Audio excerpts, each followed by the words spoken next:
नमस्कार. रत्नवार्तार संपादक संतोष सिंग चौहान. मी खडकी या परिसरात आलेलो आहे. कॉन्ट्रॅक्ट बेसवर जे कामगारांचे जे मोठे प्रश्न आहे त्या विषयावर कॉन्ट्रॅक्ट बेसवर किती लोकांना अडचणी येतात, कामगारांना काय काय अडचणी येतात, काय काय नाही, त्या विषयावर आमच्या बरोबर आहे आशुतोष येरल्लू, जे दलित पॅंथरचे कार्याध्यक्ष आहेत. तर सविस्तर त्यांच्याशी चर्चा करूया आणि त्यांचे विचार जाणून घेऊया. आपला प्रथमतः काय विचार आहे? सर्वांना सर्वप्रथम क्रांतिकारी जय भीम, जय संविधान. मी दलित पॅंथर पुणे शहर कार्याध्यक्ष या नात्याने संतोष सिंग चव्हाण साहेबांचं मनपूर्वक आभार व्यक्त करतो की त्यांनी मला खडकी कॅन्टोन्मेंट बोर्ड कंत्राटी कामगारांविषयी जी माहिती विचारली.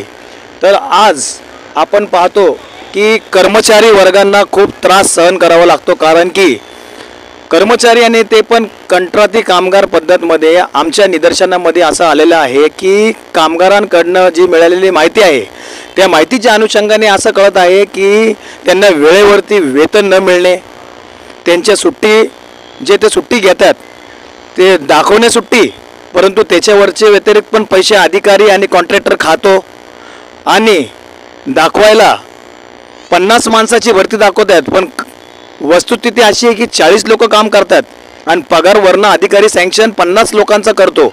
वरचे 10 लोकांचा पगार हा दर महिन्याला अधिकारी खातो, कॉन्ट्रॅक्टर खातो. म्हणजे धडधडीत हा भ्रष्टाचार, आणि हे जे भ्रष्टाचार चाललेला आहे हा जनतेचा जो पैसा आहे, जो टॅक्सच्या माध्यमातून जनता हे पैसा चुकवत आहे, करच्या माध्यमातून हा पैसा जनतेचाच आहे.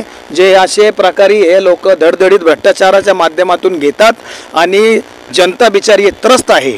आणि या अनुषंगाने दलित पॅंथर पुणे शहर कार्याध्यक्ष या नात्याने आम्ही अन्याय, अत्याचार आणि भ्रष्टाचार विरोधात सातत्याने लढा देत आलेलो आहे आणि यापुढे पण आम्ही असा निर्भीड पॅंथर. मी आज आशुतोष येरल्लू आपल्याला एकच वचन देतो की जिथे जिथे अन्याय, अत्याचार आणि भ्रष्टाचार होणार तिथं तिथं हा पॅंथर ठामपणे उभा राहणार.